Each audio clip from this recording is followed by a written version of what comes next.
imagina que el destino de más de 1.000 millones de personas queda en manos de un solo hombre. Un hombre que hasta hace unos años, muchos ni siquiera conocían fuera de los círculos más reservados de la Iglesia. Hoy, el mundo ha despertado con una noticia histórica. El cardenal Robert Prevost ha sido elegido papa. Un nombre que probablemente no figuraba en las quinielas de los expertos, pero que ahora resuena en cada rincón del planeta. ¿Quién es este hombre que llevará el timón de la Iglesia Católica en uno de los momentos más desafiantes de su historia? Su historia no es la de un príncipe de la Iglesia. No nació en Roma, ni fue educado en los palacios vaticanos. Robert Francis Prevost nació el 14 de septiembre de 1955 en Chicago, en una familia católica de raíces sencillas. Desde muy joven demostró una vocación marcada no por el poder, sino por el servicio.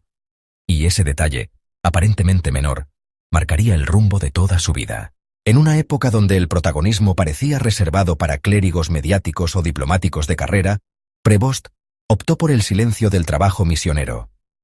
Se unió a la Orden de San Agustín, una de las más antiguas y respetadas del catolicismo, y fue ordenado sacerdote en 1982. Lo que ocurrió después fue una elección que pocos se habrían atrevido a tomar. En lugar de instalarse cómodamente en una parroquia estadounidense, pidió ser enviado como misionero a Perú. Allí pasó casi 20 años, en zonas de extrema pobreza, trabajando entre los más olvidados. No buscaba notoriedad, no daba ruedas de prensa, no aparecía en titulares, pero mientras el mundo miraba hacia otro lado, Prevost construía comunidades, formaba líderes y enfrentaba con valentía la injusticia y el abandono. Pero su trabajo no pasó desapercibido para todos. Desde Roma, algunos ojos observaban con creciente admiración a aquel agustino que prefería dormir en una celda austera antes que en un despacho con aire acondicionado. En 2001, fue llamado de vuelta a Estados Unidos y en poco tiempo se convirtió en prior general de la Orden de San Agustín, un cargo que lo colocaba al frente de comunidades en más de 40 países. Ese fue su primer paso hacia el corazón de la Iglesia Universal, y, sin embargo, no era un hombre de ambiciones personales.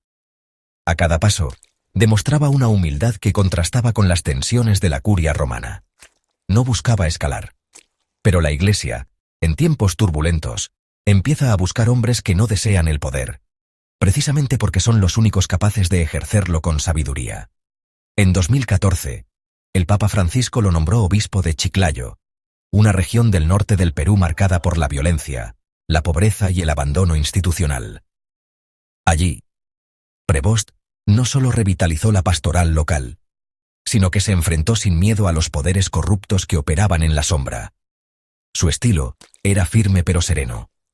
Su autoridad no venía del cargo, sino de su coherencia de vida.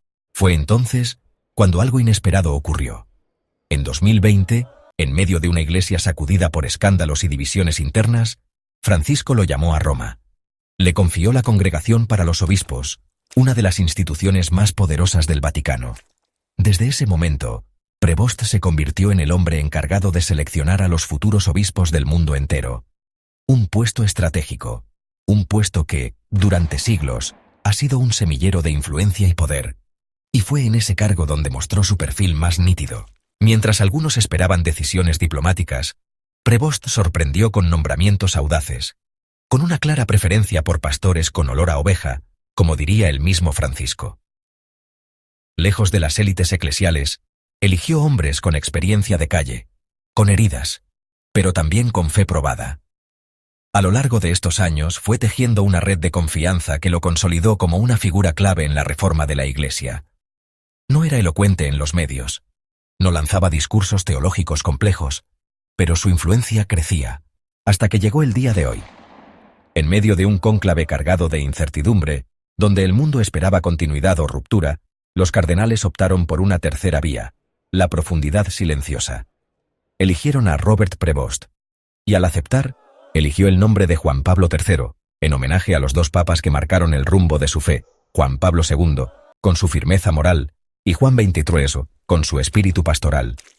La elección ha sacudido el tablero geopolítico.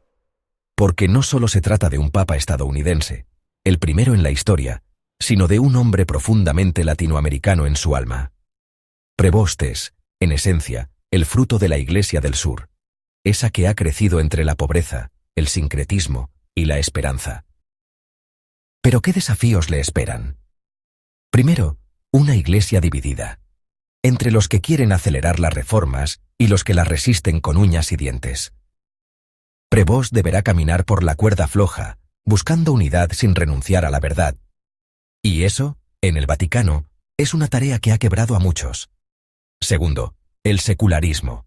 En una Europa cada vez más alejada de la fe y un mundo que relativiza lo sagrado, el nuevo Papa tendrá que reencantar el corazón de millones, no con espectáculos, sino con autenticidad.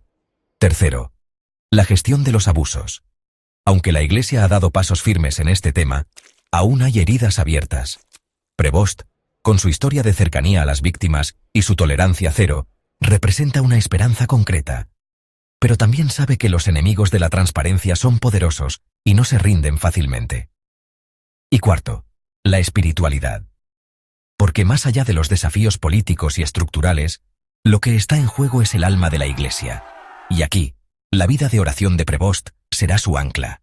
Quienes lo conocen aseguran que comienza cada día con una hora de adoración en silencio, que su agenda nunca desplaza ese encuentro íntimo con Dios, y que, si algo lo sostiene, es esa fe vivida, no solo predicada.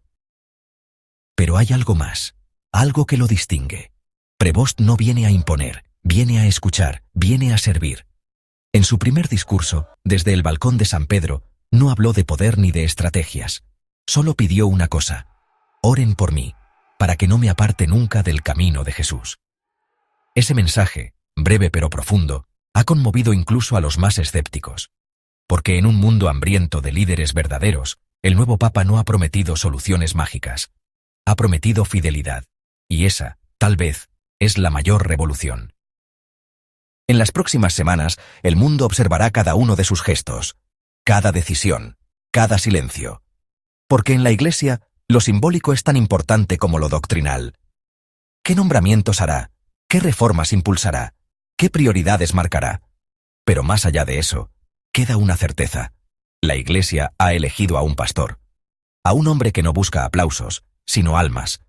A un Papa que camina con los pobres, que piensa con la cabeza y actúa con el corazón. Y que desde hoy tiene la misión más desafiante del planeta: guiar a la barca de Pedro en aguas turbulentas. Robert Prevost, ahora Juan Pablo III, es un signo de esperanza. Y si algo hemos aprendido de la historia, es que los momentos más oscuros suelen ser el preludio de una gran luz. La pregunta que ahora queda es: ¿estamos listos para seguirla?